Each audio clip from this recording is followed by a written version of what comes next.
Ang kwentong pag-ibig ni Rentaro ay masasabing mas pa sa ligwak mong pormahan o galawan. Di lang isa, kundi 100 beses na busted ang binata sa mga kagandahan. Ganun pa man, nang dahil sa pagkakamali ng Diyos ng pag-ibig ay biglang nabaliktad ang kapalaran, at nakatakda ngayong magkaroon ng 100 na duo ang supot na ito. Malamang sa malamang ay kupas na ang unang season sa iyo, kung kaya sa season 2 ay agad na tayong magtungo.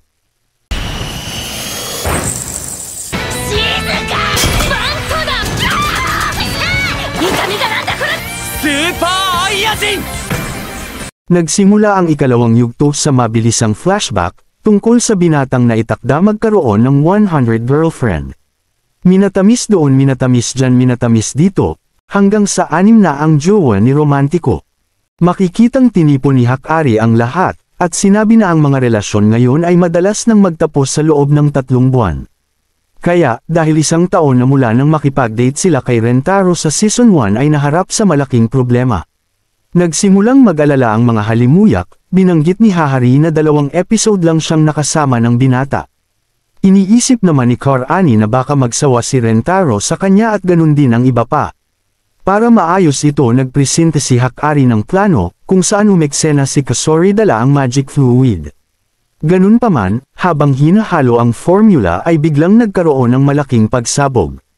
Nang marinig ito, napag-Godspeed si Rentaro dulot ng alala. Sumigaw ito na 5 minuto pa lang sa episode 1 ay nagpasaway na kaagad ang mga ito. Isang sikat na twist ang sumunod at nagpalit ng kaluluwa ang katawan ng mga chicks. Nag-alala si Rentaro habang ipinaliwanag ng mga kasintahan kung ano ang nangyari. Inamin ng mga ito na sinubukan gumawa ng gamot para mas mahalin ni Rentaro kaso nagkamali. Mula dito, napagpasyahan ng binata na alamin kung sino ang sanib sa katawan ng bawat isa. Nagising si Hakari sa katawan ni Nano, na walang ideya kung paano iyon kontrolin. Biglang napakapit na lang ito sa binata, nabistado namang si Hakari ang sanib sa katawan. Samantala si Kasori na nasa katawan ni Hakari ay puno ng enerhiya. Nagsimula itong tumalon-talon nang biglang makaramdam na kailangan mag-CR. Iniisip nitong nasa sariling katawan pa rin at nakasuot ng diaper, kaya nang mapapabawas na sana ay dinala ni Hakari sa banyo. Dito na napag-alaman ng binata na si Kasori ang sanib ni Hakari, sunod hinanap kung sino ang sumanib kay Kasori. Nakita nito yung gamulong-gulong kaya bistadong si Hahari ang sanib nito. Samantala, si Karani na nasa katawan ni Hahari ay masyadong nag-enjoy sa pagputok ng malalaking lobo. Kinundi na nito ang pagtitig ng binata kaya naman agad itong nabisto. Sa katawan nito ay gulat ang binata sa katahimikang taglay, kaya legit na si Shizuka iyon. Ang nasa katawan naman nito ay isang tila robot kung umasta na si Nano pala. Ngayong kilala na ang lahat, napaisip si Rentaro kung paano ibabalik ang mga ito pagkat sobrang kulit. Dito na binuhay ni Hahari ang legendary Prince Kiss na solusyon umano sa problema. Agad nitong nilunod ang binata sa kanyang hita sabay haplos, sinabing ang mababait na bata ay deserve ng gantimpala. Mabilis nitong hinalikan ng binata at sa pagkaalis ng kaluluwa ay nagulat ang madla. Sunod lumapit si Nano at nag-request na ibaba ng binata ang mukha, upang pasundan ng isang halik na nag-alis sa kaluluwa nito. Si Kasori naman ang lumapit at di maiwasang enjoy ng pagpatalbog sa sexing katawan. Sobrang pinsala na ito kaya pinigil ng binata, saka nakatanggap ng pagkatamis na halik. Sunod lumapit si Shizuka at nagtanong kung pwede na, kung saan napinsala na nga ang binata. Magkaganon pa man, ipon-ipon lakas lang saka muling humulik sabay lumiko kung sino ang kasunod. Kinikilig na inis si Karani at tapusin na umano nito, kung kaya dahil cute ay nagkulitan muna. Pachusi pa ito at akmang umalis ngunit dahil masipag si Romantiko ay minatamis na nga. Agad sumunod si Hakari at nangyakap kung saan nag-enjoy muna sa umano romantikong sandali. Matapos sabihin ang I love you ay ayon at nauwi rin sa halik. Kasunod nito ay bumalik ang mga romansa sa mga katawan, at sa pagtatapos ng palat katawan arc ay hingal malala si Romantiko. Matapos ito nagtanong si Hakari sa masasabi ng binata sa arc na ito, sumagot na goods raw at sulit ang tamis. Natuwa ang dalaga at doon sinabi ni Rentaro na mahal ang mga ito sa kung anuman sila. Dahil dito ay 9 love lalo ang mga kasintahan, nagresulta sa 1 milyong halik. Sa isang dako ay may bagong chicks ang naglalakad, habang nagpunta sa kantin ng ating mga bida. Napunta sa itlog ang mata ng binata at nang aabuti na iyon ay nakasabay ang chicks kanina. Dito na nagtama ang paningin ng mga ito at heto na naman ang soulmate expansion. Napagtanto ng binata na mid-schooler pa lamang ito, na sinabi namang walang rules na nagbabawal sa mid-schooler upang bumili sa high school canteen. Nagbigay daan si Romantiko ngunit nang bibili na ang kagandahan ay walang pera sa bulsa. Nahihiya itong umalis at sa ilang sandali lamang ay makikitang gutom malala sa isang bench. Dito na lumitaw si Rentaro at agad inalok ang kalahati ng itlog. Nainis lamang ang dalagita ngunit sabi ng binata na mas masarap kumain pag may kasalo. Tumanggi ang dalagita sa una subalit nang marinig ang iyak ng tiyan ay tinanggap na rin. Nagpasalamat muna ito bago kumagat sa kapinakita ang namnam pagkat sarap na sarap sa kinakain. Inamin nito na nakita lang ito sa patalastas at interesado kung masarap nga. Humingi ito ng paumanhin sa pagiging gangster at gutom lang umano, na syempre pinagbigyan ni Romantiko. Habang kumakain pinagtapat nito na matindi ang pagkatakam sa mga pagkain, na sa puntong makadinig lang ay nais ng tikman iyon. Ito ang rason kung bakit naka-hood at naka-headphones, para maiwasan ang takam. Ayon dito na tinanggal lamang ang mga iyon upang magbigay respeto sa pagkain at ma-enjoy ito. Nagpasalamat ito sa kinain at umalis, kung saan agad tinanong ni Rentaro sa pangalan. Ganun pa man ay nangakusa ito ng malandi ang binata, kahit pa ang totoo ay siya iyon na mukhang kamatis. Kinabukasan sa tanghalian, galit na naglalakad ang dalagita habang naririnig ang mga kaklase na nagkikwento tungkol sa isang sandwich. Di na naman nito napigil ang sarili kaya bibili sana kaso naubusan ng supply. Muling lumitaw ang binata at nagtanong sa gusto nitong tikman, sumagot ng tanong na kung bakit nasa mid-school canteen ito. Depensa ng binata na walang batas na nagbabawal sa kanya, at naparoon para sa parehong sandwich na naubos na. Nakita nito ang kawangis ng sandwich kaya nagmungkahi na gawin iyong substitute. Ganun pa man ay gusto ng dalagita na bumili na lang sa labas, kaya pinigil ng binata dahil bawal iyon sa batas mid-school. Nag-alok itong siya na ang bibili, ngunit nainis ang dalagita at sinabing wag itong pakyalamero. Maya-maya ay nakita itong lumabas sa isang tindahan ngunit walang nabili pagkat ubos na din. Nagsabay ang gutom at galit, nagumpisa itong sisihin ang sarili sa pagiging irritable na dahilan kung bakit mag-isa. Naalala nito kung paano tinaboy ang binata sa kabila ng kabaitan, na nagpakumbinsi sa sarili na isa lang siyang malungkuting dalagita. Sa pagdating sa gate, dito na ito muling inabutan ng binata at pinapasunod ito. Nang makita ang sandwich na kinatatakaman ay nagulat, sabay nagkunwaring ayaw kumain. Ganun pa man, nang ihain na iyon ng binata ay hindi napigilan kumagat at halatang nasarapan.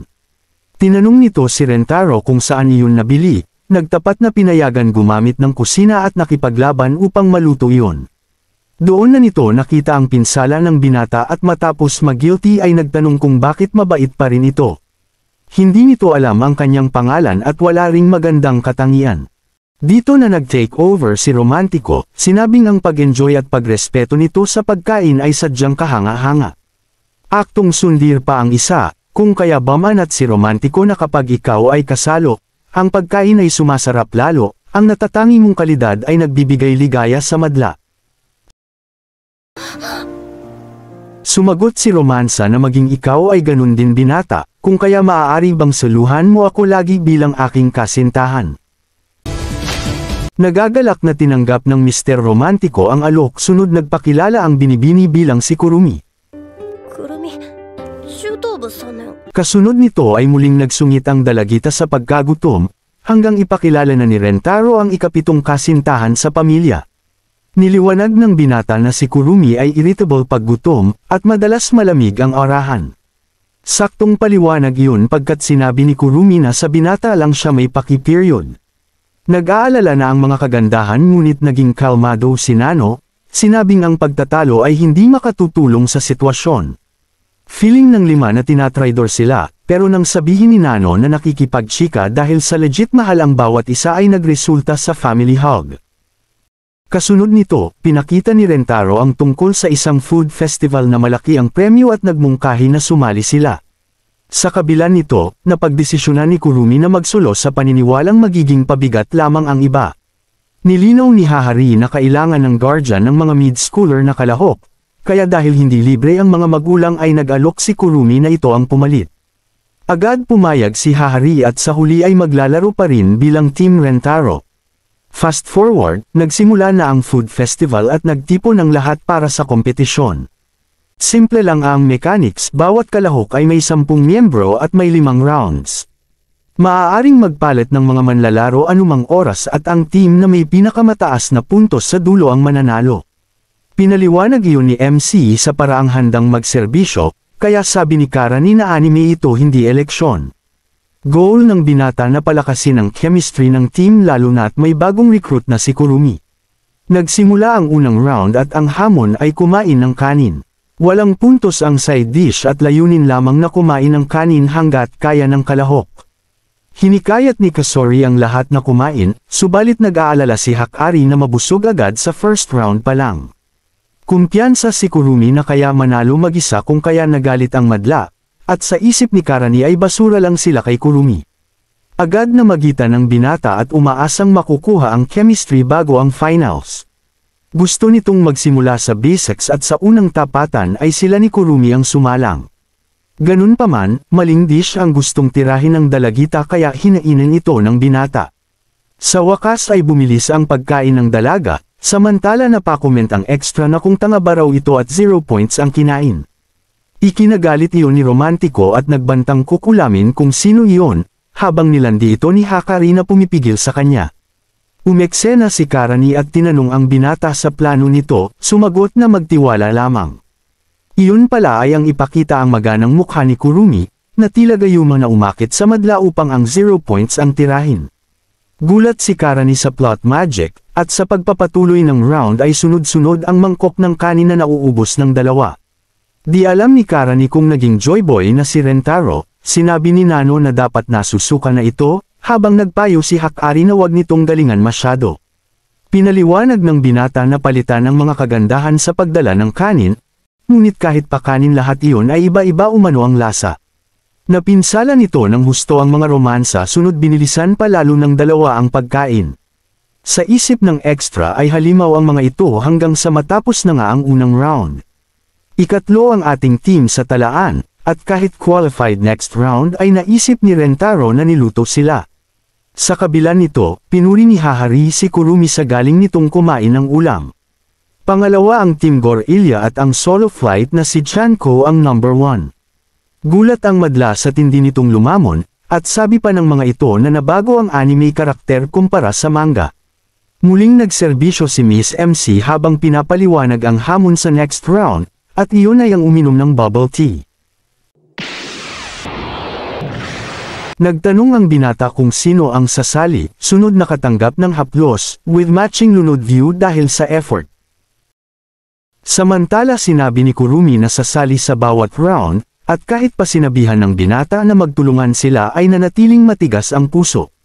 Napagpasyahan ni Shizuka na makipagduo sa masungit, hanggang sa nagsimulan na nga ang second round. Sa una ay okay pa sila ngunit matapos ang 10 minuto, naging malinaw na ang round na ito ay susubukan ng tatag ng panga. Sobrang chewy ng sago kaya itong si Sungit ay naisip na matindi ang hamon.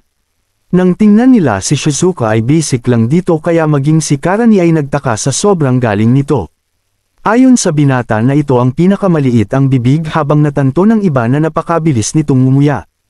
Dito na naalala ni Karani na mala squirrel kung kumain ng cutie, kaya perpektong isabak para sa hamon. Nagtapos bilang pangalawa ang Team Rentaro, at sa sunod na round ay 10 piraso ng sushi naman ang dapat kainin. Sa hamon na ito ay si Nano ang naging duo, at dahil nag-enjoy masyado si Kurumi ay binalaan ng binata na maikli ang oras. Nahirapan itong bilasan ngunit iba si Nano na nilalagok lang ang bawat subo. Masyado nitong ginalingan kaya habang ligwak ang Team Gorilla at si Kurumi, ay on the way na ito sa huling piraso kasabay ni Chanko. Sa kasamaang palad si Chanko ang nauna pagkat nasusuka na ang dalaga sa mga kinain. Sa banta ng pagkatalo sa Gorilya biglang napatakbo si Nano dala ang sushi papunta sa itaas ng entablado. Binunyag ni Rentaro na takot ito sa matataas, kaya waring magsisilbing motivation iyon para tapusin ang hamon. Napa-MVP chant ang madla at tinawag ang dalaga na Rapunzel in the tower. Sa wakas ay natapos nito ang hamon ngunit natakot bigla kung paano makakababa. Dito na nag-take over si Romantico para sa Shining Armor scene at muling nagtapos ang team sa pangalawang pwesto. Sa sunod na round isang maanghang na dish ang nakahain, at si Karani naman ang nakipagduo kay Kurumi. Matapang sumugod ang madla, pero dahil sa tindi ni Karani ay nagtapos ang team sa unang pwesto sa wakas. Sa ika-4 na round cake eating ang tema, kung saan sumama sina Hakari at Hahari para makipag-trio kay Kurumi. Nag-enjoy pa sila sa una, ngunit nang masambot ni Hakari na ang mataas na sugar content sa cake ay magre-resulta sa pagtaba ay natigilan ang madla. Sina Chanko at Kurumi lang ang walang paki, kaya sa inis ni Karani ay sinabing pwede ring mapunta ang nutrisyon sa kanilang dibdib. Nagsilbing pampagana iyon sa dalawa sa isip na malulunod palalo ang binata sa kanilang pagmamahal, kung kaya natapos ang mga ito sa pangalawang pwesto. Pinuri ng binata ang mga chika babes sa galing nito habang napatanong ang Gorilya sa kanilang sekreto. Pinaliwanag ng binata na dahil iyon sa teamwork at power of love na sinang-ayunan ng mga kasintahan, liban kay Kurumi na inosente. Bago magsimula ang huling round hinimas ng binata ang tiyan ng mga kagandahan upang matunawan. Nainis si Kurumi at inisip na kalukuhan ito, pero sinigurado ng binata na sa paggaling ng anim ay sasabay na din ito.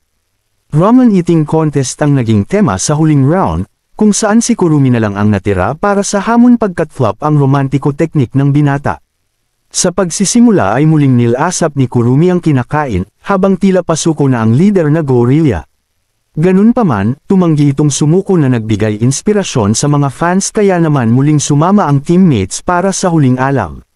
Aprobado ito ni Miss MC, ngunit sa ilang sandali lang ay malagim ang naging katapusan ng mga ito. Dahil dito, si Chanko at Kurumi na lang ang natira para sa huling mangkok at tumitindi ang bakbakan. Sunod na lantad ang sekreto ni Chanko na isa palang robot na kinokontrol ng tao sa loob. Hindi ito kumakain kundi nilalagay lang ang pagkain sa malaking kaldero sa loob. Gusto nitong iuwi ang kampyonato, kung kaya sa tindi ng bakbakan ay nakaubos na ang dalawa ng 25 mangkok. Doon na nagsimulang mag-struggle si Kurumi na pasikretong tina-trash talk ng Mandaraya. Naiisip ng dalaga na talo na siya at nagsisi sa hindi pagtitiwala sa mga kasamahan, na tila magiging dahilan upang mabigo niya ang romantiko. Nag-umpisa itong umiyak ngunit biglang bangon sa hukay ang kapamilya para sa huling tapatan. Gulat much ang dalaga habang sinigurado ni Rentaro na sila ang magwawagi sa digmaan. Humingi ng paumanhin si Kurumi sa lahat, na hindi naman alintana ng mga ito dahil isa umano silang pamilya na dapat magtulungan. Bamanat si Romantiko na ito ang power of love at sa wakas ay naintindihan na ni Kurumi at lumaban kasama ang team. Sa panig ni Chanko ay na-reach na nito ang limit ng kaldero, kung kaya ngayon ay napuwersang kumain ng loko. Umabot sa sukdulan ng digmaan hanggang sa isa-isa itong humandusay sa sahig. Sa gitna ng namamatay na segundo ay determinado si Kurumi na manalo, kung saan nilapitan ito ng Romantiko. May binulong ito, kinilig ang romansa, saka nauwi sa matamis na pagsubo na nilasap nito. Samantala, sumuko si Chanko sa huling sandali kaya ibig sabihin lang na panalo ang Team Rentaro.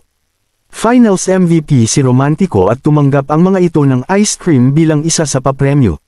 Sunod muling humingi ng paumanhin si Kurumi, sinagot ng mga kutsara mula sa kagandahan na nagsilbing pundasyon sa kanilang relasyon. Sa hapon na iyon nagkita si Kurumi at Rentaro, kung saan nagpasalamat ang dalagita sa lahat ng mga tulong ng binata. Sunod na alala nito ang pangakong treat ng kasintahan pag nanalo, at agad nilasap ang tamis noon.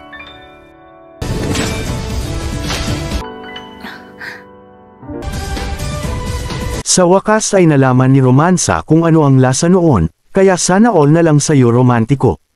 Palaging nakikita ni Hakari ang kanyang ina bilang halimbawa ng walang katulad na kagandahan, ang kanyang ina na hinahangaan mula pagkabata. Subalit, sa sandaling ito ay tila burado na iyon pagkat taga-tahi na lang ito ng baby dress para sa pamilya. Nahihiya si Hakari para dito, habang agad sinuot ni Rentaro ang gawa nito bilang respeto sa effort. Dahil impossible ito, nagmungkahi si Hakari na uminom muna ang mga ito ng babyfication potion bago isuot ang mga damit. Siniguro ni Kasori na may reversal potion pero sadyang ayaw ni Nakarani at Kurumi. Nadurog ang puso ng asal ina kaya umiyak ito at gamulong na parang bata. Dito na nainis si Hakari at pinagsabihan ng ina, na ang mga asal nito ay nagpapababa ng kanyang moral bilang anak. Bumangon si Hakari, sinabing ina man siya sa kasalukuyang pamilya ay ito pa rin ang nag-iisang anak. Dahil sa hindi ukol sa punto ang ribat, nakaramdam si Kasori ng lagim at ninais kunin ang atensyon ng mga ito. Kaya nang makita ang isang pusa ay sinubukan makipaglaro, subalit babyfication potion ang aksidenteng naitapon at nabasag ito sa sahig. Nagliwanag ang formula habang agad prinotektahan ni Rentaro si Hakari sa pagsabog. Sa pagtila ng usok dito na nagulat ang dalawa matapos makitang naging sanggol ang lahat. Napatakip ang binata, sa isip na ang makitang hubad ang mga sanggol na kasintahan ay isa pa ring kabastusan. Sunod kumilos ang mga ito at nilagyan ng damit ang bawat isa. Sa sandaling ito ay nakaikot si Hakari, iniisip kung ilang anak magkakaroon sila ni Rentaro. Focus naman ang binata sa pag-aalaga sa cute na kasintahan, hanggang sa matapos ang isang oras at magamit ang reverse potion.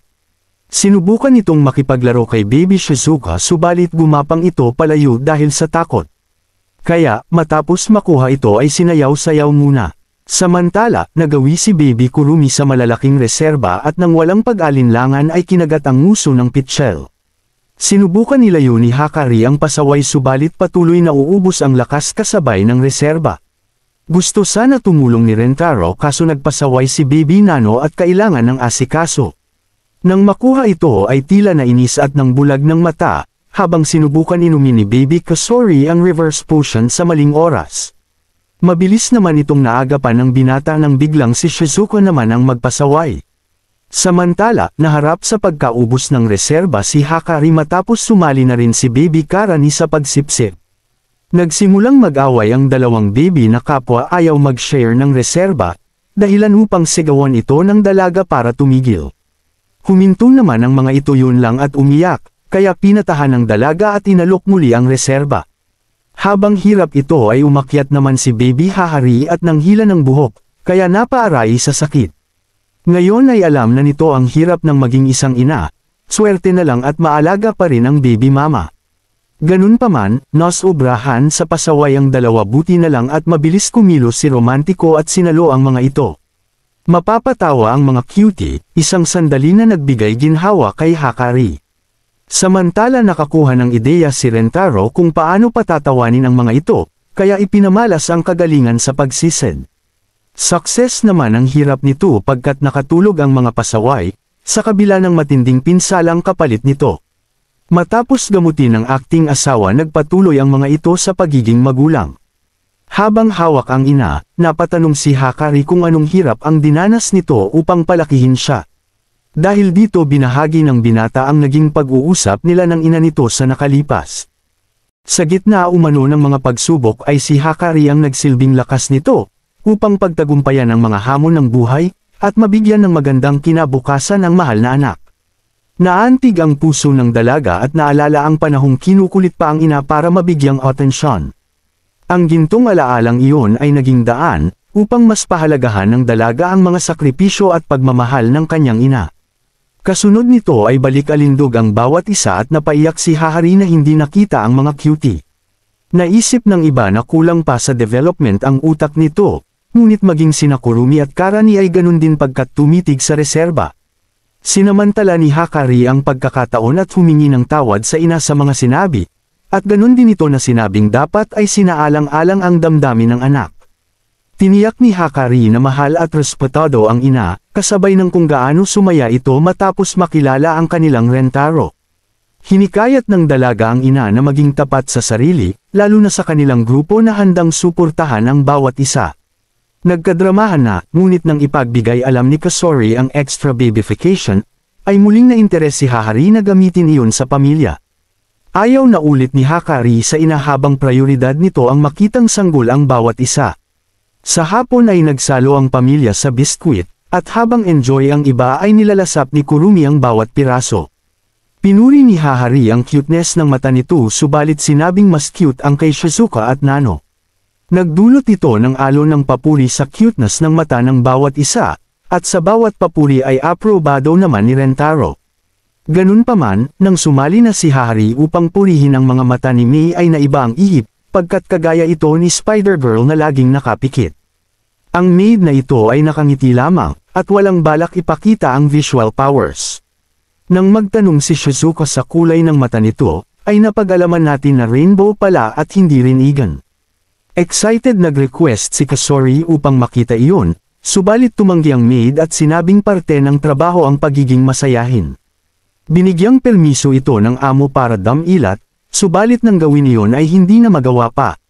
Sunod ginamit nito ang daliri pero nakaglo na yata. Dahil dito ninais maghanap ng kutsilyo ni Mei bilang huling paraan, kung kaya agad na itong pinigil ni Rentaro.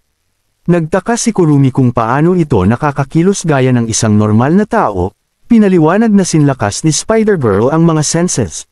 Nagpakitang gilas pa ito at sinalo ang isang nahulog na paso, kung saan pinasalamatan ito ng binata. Di maiwasang humanga ni Romantiko, sunod sinubukan naman itong takutin ni Shizuka.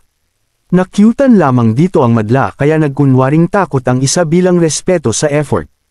Dito palang naisip ng iba, na maaaring mabuksan ni Mei ang mata mula sa takot. Sunod nilabas ni Kasori ang melting potion, ngunit pinagbawalan dahil delikado. Sunod tumindig si Nano dala ang sandata, at nang makalapit ay tinusok ang target. Nagsimulang magpasalamat ang maid sa amo, ngunit prank lang pala ang eksena ni Nano. Naginhawaan ang madla pero napaiyak si Shizuka sa isip na katapusan na ng maid. Niyakap ni Romantiko ang dalawa sunod nag-alok ng tinapay si Kurumi. Sa isip nito nakikinang ang mata ni Mei sa sarap subalit nagkomento lang ito na masarap iyon. Na-depress malala si Kurumi pagkat hindi nagbukas ang mga mata mula sa kasiyahan. Sinaalang-alang iyon ni Rentaro at tinanong si Mei kung ano ang nakakapagpapasaya dito. Sagot nito na ang kasiyahan niya ay nakadepende sa kasiyahan ng amo, na sinabi namang ang kasiyahan niya ay kapag nilalambing ng mga kapamilya. Pinagtulakan ni Hakari si Karani para sa lambing attack, ngunit dahil sobra ang galawan ay tinapon ito palayo. Nalungkot si Hahari ngunit nabuhayan sa yakap ng dalawang cutie. Nagalak si Mei pero pikit pa din, kaya nagdesisyon si Rentaro na gumamit ng joke upang magbukas ang mata nito sa sobrang tuwa. Nagkwento ito tungkol sa isang pagkakamali sa isang brain teaser kung saan muling tumawa si Mei. Ganun pa man ang sabihin na si Hahari ang nagkamali, ay doon na nagbukas ang Rainbow Gun sabay ng dumadaloy na soulmate expansion. Sa pagsara noon ay dito na nagpaliwanag ang binata, na dahil loyal ito sa amo ay hindi magagawang tawanan ito kaya napadilat. Sa tindi ng blush kinulit ni Hahari ang maid na nilove at first sight ito sa binata. Approved dito ang mga kagandahan, subalit sinabi ni Mei na hindi maaaring traidorin ang amo at hindi mang-aagaw ng pandesal. Ganun pa man, nang sabihin na ng master na maging totoo sa sarili ay nagtapat na rin ng pag-ibig on the spot. Honestly, I'm actually shocked. Malaking hamon ito sa binata lalo't loyal ito na siyang kabaliktaran niya. Kinabukasan, agad sinundo ni Mei ang binata upang maging tagapagsilbi muna nito sa kanilang date, mula sa utos ng amo. Nais ng binata na makilala pa ang bagong kasintahan, kaya tinanong ito kung ano ang gustong gawin. Dahil tapat na tagapaglingkod agad inikot ni Mei ang sasakyan pabalik sa amo. Pinigilan ito ng binata, niliwanag na ang araw na ito ay para sa pagpapalalim ng relasyon nila at hindi magsilbi. Naisip ni Mei na magsilbi kay Rentaro kaya muling umikot, at dito na napagtanto ng binata na pagsisilbi lang ang alam nito. Nag-isip ito ng mga bagong teknik hanggang sa dalhin si ikawalo sa kaharian ng Cherry Blossom. Sa gitna ng magandang tanawin ay nagtanong ang binata sa gustong kainin nito, subalit dumidepende sa kanyang gusto. Sinubukan naman ng binata na mag-request ng tanghalian sa 1 minuto, sa pag-asang susuko ang kasintahan sa pagsisilbi at mag-enjoy. Ganun pa man, palpak ito dahil sobrang tindi ni Mei at nakapagluto na kaagad ng 1-minute tanghalian. Patakang nagtanong ang binata sa bilis nito, ngunit nagtapat si Mei na ginawa iyon kaninang umaga at balak talagang ibigay sa binata. なんという奥ゆかしさ。 Tumikim si Rentaro na talagang nasarapan, sunod na pansin na ang bawat luto ay batay sa itlog na kanyang paborito. Inamin ni Mei na nagtanong kay Hahari para sa reference kung kaya kilig malala ang isa. Sa kabila nito, hindi makapag-relax ang dalaga kaya tinanong ito ng binata kung may problema. Ayon dito na iyon ang normal na epekto kapag hindi nauutusan, saka sinabing anuman ang ipag-utos ng binata ay kanyang susundin. Maski ano kahit pa ang mga bagay na kailangan ng physical touch, dahilan upang mabuhay ang kakaibang romantiko sa binata. Niliwanag pa ng anime narrator ang siksik sa imahinasyong isip nito, na ngayon ay nagpakatatag at lumiko na lang. Dito na nito pinakuha ang isang sanga ng cherry blossom, na agad sinunod ng maid na kasintahan. Saka palang naisip ng binata na ginawa itong aso, kaya sinumpa ang sarili na mamatay ng 1,000,000 beses. Bilang kabayaran at pag-iba ng teknik, inutusan nito ang kasintahan na itapon ang sanga na agad niyang kinuha. Umaasa itong mababago ang maid mindset ni Mei, subalit hindi natuwa ang dalaga na siya ang nag-uutos. Gusto lamang nitong magsilbi kaya muling humingi ng command, pero sinabi ng binata na kailangan rin itong isipin ang sarili. Sa kabila nito naniniwala ang dalaga na kapag hindi nautusan ay walang silbi ang buhay, kung kaya naharap sa hamon ang binata. Pumayag ito na magbigay utos at makikitang naging aso ang dakilang maid. Sa di inaasahan inutusan ito ng binata na wag nang tumulong sa kanya, nagresulta upang mapinsala ang maid mindset ng dalaga. Sinunod nito ang utos at makalipas ang ilang sandali, sinabi ni Rentaro na nakaka-relax itong titigan. Iyon ay halimbawa ng pagtulong kaya pumunta sa gilid, sa likod, hanggang lumayo at sumulyap na lang. Sadyang ayaw sumuko ni Mei sa pagiging maid at maging natural na kasintahan, kaya napauwi ito sa maling oras upang masunod ang utos. Nagulat ang amo nito, at habang naiisip na nasunod ang utos ay saka binigay ng amo ang tawag para dito. Mula iyon kay Rentaro na sinabing nakakakilig ang isipin kung ano ang ginagawa nito. Dahil dito ay di na malaman ni Mei, kung paano hindi magiging kapaki-pakinabang. Nagpayo si Hahari na wag itong tumakas, bagay na tinuring ni Mei bilang utos. Pagkabalik ay humingi ito ng paumanhin, sinabing mawawalan lang ng pakinabang kung tatapusin ang buhay. Tumayo ang binata, inamin na kung tatapusin nga nito ang sarili ay mawawala ng silbi sa kanya. Sa madaling salita ang presensya nito ay malaking tulong na, kung kaya hindi na nito kailangan magsilbi pa. Ang umakto itong normal ay sapat na sa kanya, mga salitang nagdala kay Mei sa nakalipas. Iyon ang mga sandaling inabutan siya ni Hahari sa snowstorm at malapit ng mamatay. Tingin nito na hindi na kailangan maligtas pagkat walang halaga, subalit niyakap ito ni Hahari at sinigurong may halaga ang kanyang buhay. Ngayong narinig ang kaparehong pagpapahalaga ay muling nagbalik ang init ng yakap na yon. Baman at si romantiko na mahal ito at gusto ring makipag-date, pero sa huli ay inisip pa ring utos iyon. Matapos ang nakakalokang eksena, formal pinakilala ni Rentaro ang ikawalong kasintahan sa pamilya. Expected na ito ng iba, sunod pinagsuot ni Hahari ng maid outfit ang bawat isa. Tumanggi si Kara ni subalit nang makitang may hilig dito ang kasintahan ay pumayag din. Matapos magdamit na tuwa ang mga loko, sunod nag-welcome home master ang iba.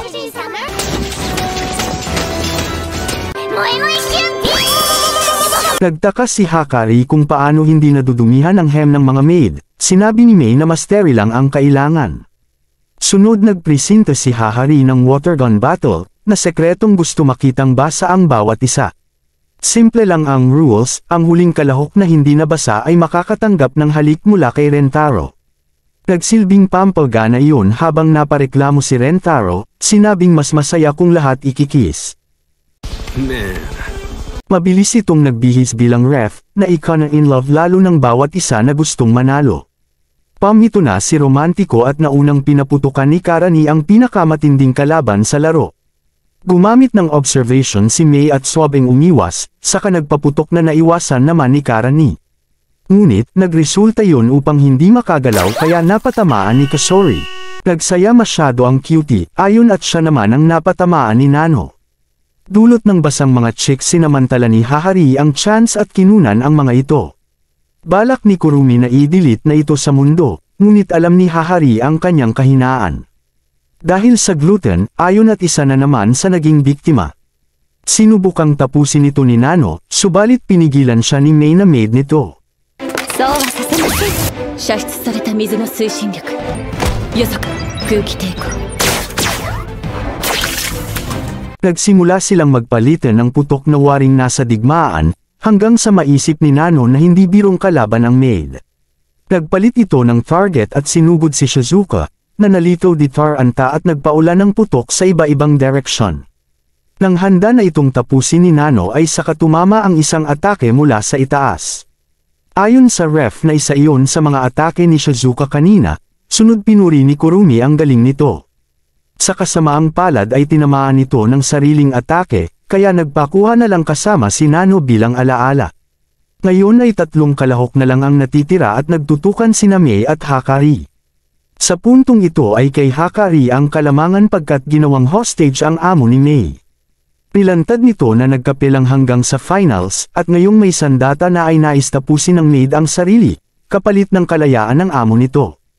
Handa nang sundin ni Mei ang utos subalit bago pa makaputok ay binaril ni Hakari ang sarili. Ang dramang iyon ay sapat na oras upang sa epikong palit eksena ay magapi ng dakilang maid ang tusong katunggali. Grabe naman maka-flex itong si Hakari, na nang sitahin ni Karani ay pinuna ang sariling flexing. Samantala, pinamana na ni Hakari ang ari-arian sa maid at sinabing kunin na nito ang gantimpalang halik. Sa kasamaang palad, basa na rin pala ito dulot ng pakikipagdramahan sa mother-mang amo. Ganun pa man, bilang pagrespeto sa effort dineklarang wagi ni Rentaro ang lahat at binigyan ng minatamis ang bawat isa. Si Mei na excited sa unang halik ay nilasap ang tamis noon. Kekka.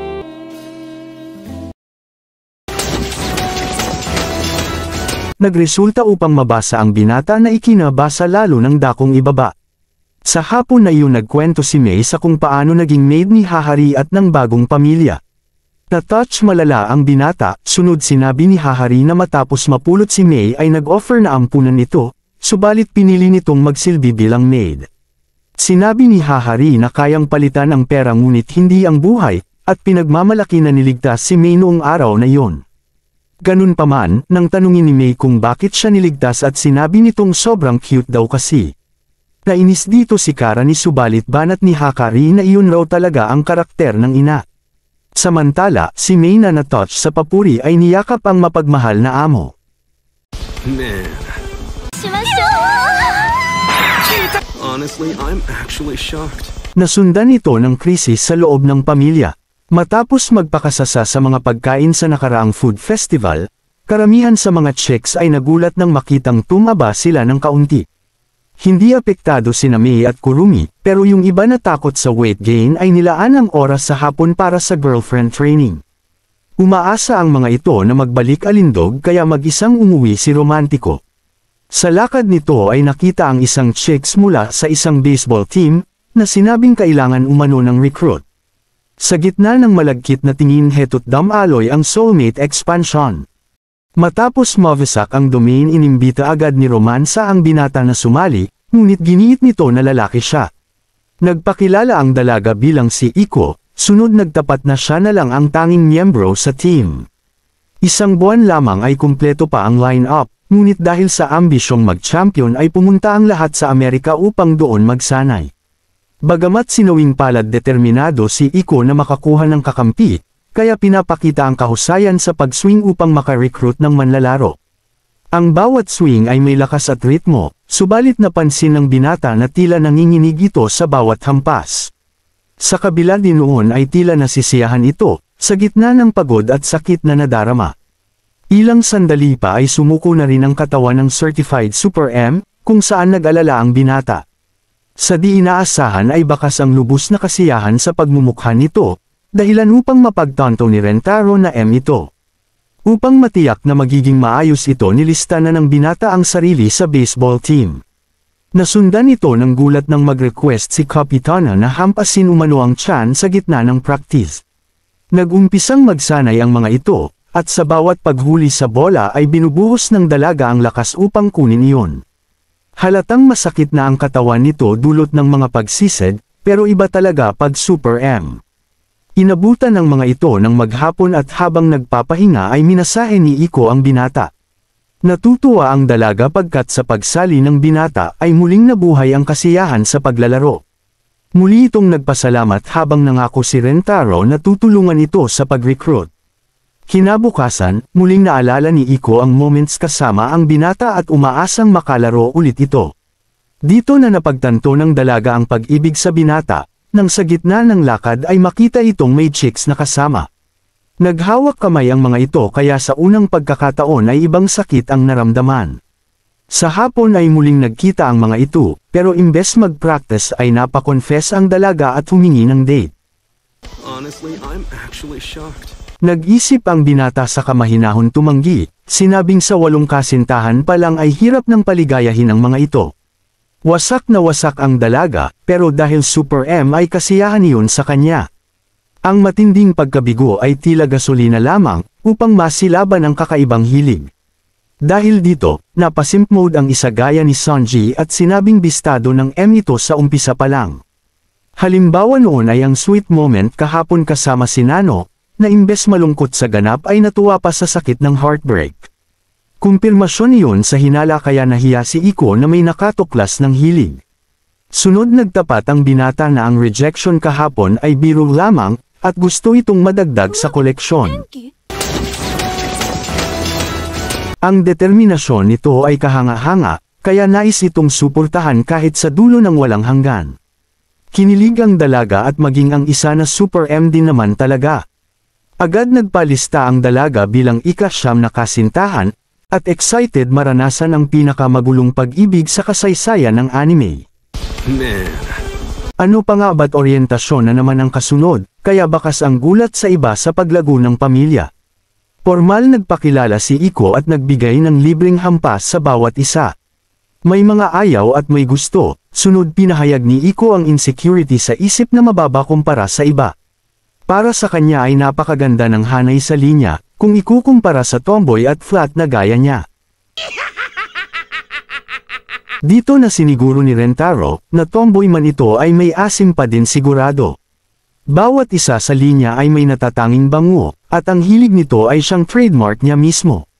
Naantig ang puso ng mga kagandahan kaya tinanggap na ni Kasori ang libreng hampas. Napahinga si Nano ng malalim pagkat isang sira-ulo na naman ang dagdag sa pamilya. Matapos ito, pinagbigay alam ni Rentaro ang ukol sa baseball club at nagtanong kung maaaring sumali ang mga ito. Nag-alangan ang iba, tinanong si Haori kung pwedeng gumamit ito ng kapangyarihan, upang ayusin ang problema at di na sila sumali. Ayon naman dito na hindi iyon patas, pagkat lahat naman ay nakakaranas ng parehong problema. Kung makikialam siya dahil sa personal na dahilan, maaaring maapektuhan ang reputasyon ng eskwelahan. Gulat ang mga cutie sa pagiging mature ni Haori, sunod muling tinanong ni Rentaro ang mga kasintahan kung nais sumali. Biglang may naisip si Hakari at tinanong ang binata kung naroon ito sa oras ng practice. Nang kumpirmahin nito doon nagdesisyon ang mga kagandahan, pagkat perpektong pagkakataon iyon upang magbawas at magpa-impress sa romantiko. Pumayag na ang mga ito pero hindi pwede sina Mei, Kurumi, at Haori pagkat hindi mga high school student. Sa kabila nito nagpilit ang tatlo na sumama sa practice, dahil mas masarap kumain pagkasama ang pamilya. Sa ngayon ay 6 na ang miyembro at 3 na lang ang kulang sa team. Niliwanag ni Karani na hindi sapat ang may manlalaro lamang, kailangan nilang manalo upang mapanatili ang club. Laking problema na si Iko lang ang may alam sa baseball, ngunit banat ni Romantiko na hanggat may pag-ibig ay hindi sila matatalo. Man. Nagtungo na ang mga ito sa field at sa unang sabak ay catchball muna. Pinagpares ang mga ito ng binata kung saan sinaway nito si Kasori na sobra ang gloves. Habang nagpa-practice si Karani, hindi maiwasang maglunsad ni Haori ng tumatalbog na galawan. Nagdulot iyon ng depression kay Karani, pagkat mas matigas pa sa mesa ang kanya. Dahil sa inistin-iron ito ng Resendon si Haori. Samantala nilaro lang ni Kasori at Nano ang laro at walang balak manalo. Sa panig ni Kurumi at Hakari ay ganun din. Hirap si Hakari kaya ginagamit ang round armor pangsalo, habang napagkamalang matamis ni Kurumi ang bola. Kamukha iyon ng chocolate na kinakain sa nakalipas kaya sinalo ang bola gamit ang bibig. Sa ibang dako, dahil ayaw saktan ni Mei ang cute na nilalang ay ginawa nitong bowling ang baseball. Dahil sa ligwak na mga galawan, nilipat ng binata ang practice sa swing session. Nag-alazoro si Kasori, naniniwalang mas cool siyang tingnan sa pormahan. Ginawang katana ni Karani ang bat, habang tingin ni Kurumi ay tinapay ang kanyang hawak. Umikot-ikot naman si Shizuka, na dahil cute ay agad kinuha ni Hahari ang anak at umikot-ikot din. Matapos ang ligwak na mga tirada, nagawang maturuan ito sa wakas nina Iko at Rentaro sa tamang porma. Inabot sila ng gabi, pagod, madumi at amoy ang hit na ang bawat isa. Nang uuwi na sana ay nakita ng mga ito si Iko na todo hampas pa din. Nais magpaiwan ng binata, subalit pinasama ito ni Iko sa pag-uwi. Kinabukasan, napapareklamo ang mga kagandahan sa sakit ng katawan at kapwa ayaw ng mag-practice. Laking gulat na lamang ng mga ito na makita si Iko sa field, at naghinalang hindi ito umuwi. Kinumpronta ng mga ito ang dalaga at nakumpirmang nagsanay ito sa swings ng buong magdamag. Nang sa wakas ay di na nito kayanin ay bumagsak, kung saan agad namang sinalo ng binata. Dinala ng mga ito si Iko sa pagamutan, at kapwa nag-aalala sa pag-abuso nito sa kanyang katawan. Naisip ng binata na may higit itong rason at hindi lang dahil sa Super M. Sa pagpapatuloy ng klase ay nagpaiwan si Hahari, at kinahapunan ay sinubukan ng tumayo ni Iko. Wala itong alam na may siraulo sa baba sunod dumating ang binata. Nagpayo ang binata na magpahinga ito, subalit ayon sa dalaga na kung hindi magpa-practice ay hindi mananalo. Habang nakikinig, doon na nakita ng binata ang problema. Hindi nagtitiwala ang dalaga sa team, bagkus ay nais mag-solo at gawing palamuti lang ang iba para sa registration. Nais na nitong mag-practice subalit pinaalala ng binata na may klase pa. Inamin nito na lubos ang alala, kaya umiinom ng madami para makapag-excuse sa guro at lumabas bawat 5 minuto. Alam nito na magpa-practice hanggang umaga si Iko, kaya nagbalak na magkukunwering nilalamig para alagaan ng dalaga. Nang matapos ang practice ay walang balak umuwi si Iko gaya ng inaasahan. Inalis na ng binata ang takip upang isagawa ang balak. Ngunit dumating ang lahat ng kasintahan. Gusto ng mga itong mag-practice kasama si Iko, at epic reveal ni Hahari ang pag-spy kanina. Kapwa guilty ang mga ito na ipapasan kay Iko ang team, at nangako na gagalingan sa practice para manalo ng magkakasama. Natouch ang binata sa unity, habang doon napagtanto ng mga romansa na hubad ang kanilang romantiko. Agad itong nagpalusot, at sa halip ay nagmungkahi para sa isang group cheer upang magkaroon ng chemistry. Matapos ang 2 linggo ng ensayo, sabik na ang Team Rentaro sa digmaan. Di man kasing galing ang lahat ni Iko ay balak ibuhos ng mga ito ang 100%. Saktong nakapag-recruit pa ang binata ng Tres Maria para sa line-up, subalit bago magsimula ang laban ay nagkasakit ang mga ito. Samantala, nagtipon ang mga kalaban nito sa Jurassic University upang magplano kasama ang coach.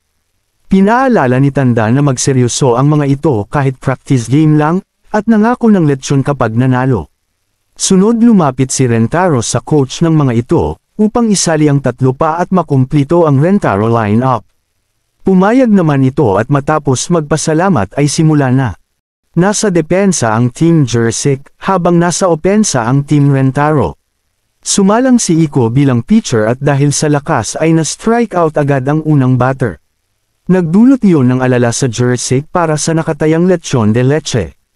Habang hinahanda ang sunod na batter, doon na naalala ng mga ito si Iko. Ang mid-schooler na nasangkot sa insidente na maaaring maging susi sa panalo. Bumalik ang moral ng mga ito at matapos ma-out ang 3 ay oras na para umatake. Si Karani ang unang sumabak kung saan natamaan ang bola, subalit sa sobrang lakas ay lumipad ang pamalo. Habang nasalo ng Team Jurassic ang bola, ay nagulat ang dalaga sa lakas ng impact kanina. Ngumiti si Rapko at nagyabang tungkol sa ace player ng kanilang team na si Serko. Silang dalawa umano ang doble kara brusco na kinakainis ni Karani. Sa kasamaang palad, hindi nakapuntos si Karani kaya si Iko naman ang sunod magbabat. Dito na nagulat ang Team Rentaro, pagkat bukod sa hindi makapuntos ay hindi makapag-swing ng dalaga. Wala itong lakas ng loob habang napangiti si Rapco na alam kung ano ang dahilan. Sa kabila nito, inipon ni Iko ang anumang lakas na meron at naghanda. Doon na nagsenyas si Rapco at sinundan ng secret technique ni Circo. Buong lakas hinampas ni Iko ang bola, subalit sa lakas nito ay nabali ang bat at na-injure pa ang kamay. Nasalo ni Rapco ang bola na napangiti sandali. Agad lumapit ang pamilya at matapos tingnan ang dalaga ay nagdesisyon si Rentaro na palitan ito. Si Nano ang kumuha sa posisyon nito habang nasa second base si Shizuka. Sa layo ng agwat, naging dominante ang Team Jurassic sa bakbakan. Kahit pa nang ang Rentaro na ang magbabat, ay hindi nakaporma sa Tyranno attack ni Circo. Lumalaki lamang ang kalamangan habang bumababa ang moral ng mga bida.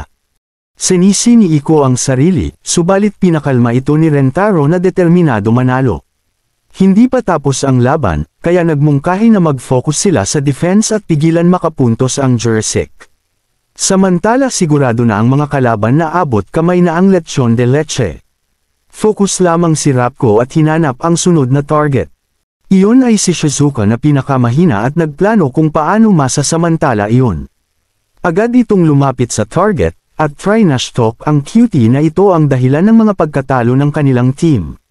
Kumintal sa isip ni Shizuka ang bigat ng salitang iyon, dahilan upang mawala sa focus.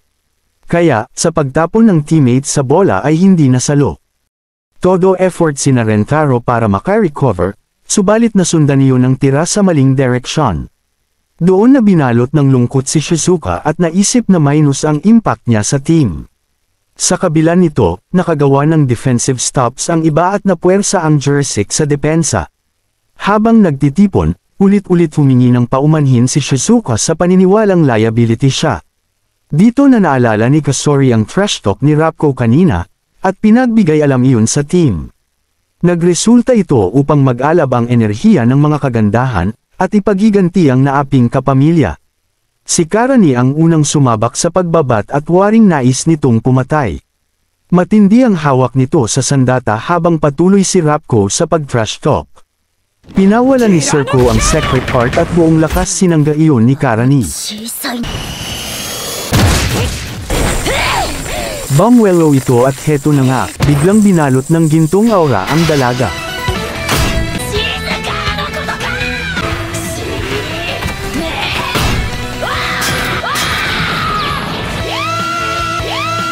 Sunod tumindig si Hakari, at nagawa ring makapag-Super Saiyan kasama si Hahari. Ganun din si Romantiko na kinarir ang pag-coach, at sunod-sunod ng binalot ng kulay gintong aura ang bawat isa. Sunod pinawala ni Mei ang zigzagging ha at kumana si Kasori sa depensa. Maging si Iko ay na-regenerate ang kamay niya, kaya lito malala si Rapco kung anong anime ito. Romantiko time na ito at makikitang naglalakad si Romantiko na SSJ2 na. Dineklara nito ang lakas na nagmumula sa limitless na pagmamahal, at tinawag ang lahi bilang Super Saiyan Jowa. Sa tindi ng puwersa ay abot kamay na ang panalo, kung saan nag-cheer ang grupo sa huling pagpalo ng Chick Kasori. Nasangga nito ang Tyranno attack gaya sa plano, at nang papalapit na sa base ay bumalik sa cute form at nakatapos. Sumunod si Hahari na nasangga rin ang bola mula sa pangako na kiss ni Karani. Ganun pa man, nang papalapit na sa base ay natisod ito, buti na lang at nakapag-base ang round armor. Sumunod si Shizuka at confident si Rapco na maliligwak pa din ito. Senaryo ng cutie ang mga mata sabay nag-total concentration, at inalala ang mga turo ng Romantiko. Kailangan lang nitong higpitan ang yakap sa bat, at sanggain ang atake na nakatuon sa sentro. Tagumpay ang naging plano kung saan pinasa ni Rapco ang bola upang ma-out ito. Sa di inaasahan ay naalala ng extra ang cute aso sa bata, nagresulta upang makabase si Shizuka. Niyakap pa ito ng extra habang nainis na si Rapco sa plot armor ng mga bida. Si Iko ang huling magbabat, at sa puntong ito ay home run lang ang kailangan para manalo. Nangako ang dalaga na susungkitin ang W, ngunit bago makaalis ay tinanong ng binata ukol sa isyu nito kanina. Hindi ito 100% kaya nagtanong kung ayos ba talaga ito. Dito na nagkwento ang dalaga sa nakalipas, sa panahong naka-injure ng fan matapos ang home run. Trauma ang dulot noon kay Iko, pero lakas loob na ngako na gagawin ang lahat para manalo. Nagpasalamat ito sa mga tulong ng pamilya, at dahil sa determinasyon ay nag-cheer ang mga ito para sa kanya. Sa pagsabak nito ay napangiti si Rapko na feeling panalo. Pinawala ni Serko ang bola at sabay gamulong ang mga alaala na nagresulta sa foul ball ng dalaga. Ganun pa rin sa ikalawa, kaya sa sumunod ay ubus lakas na naghanda na. Nagsenyas si Rapko na ibuhos na ni Serko ang lahat kahit pa ang kapalit ay kamay nito sa panalo.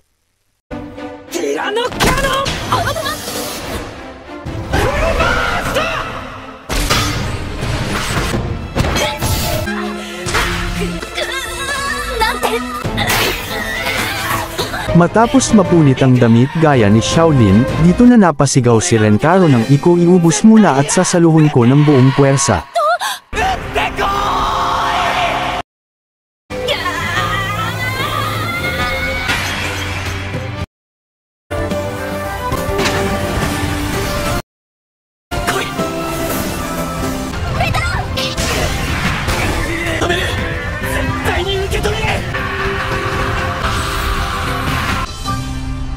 Naka-boxer na lamang si Romantiko matapos suluhin ang meteor attack, na hudyat ng pagkapanalo.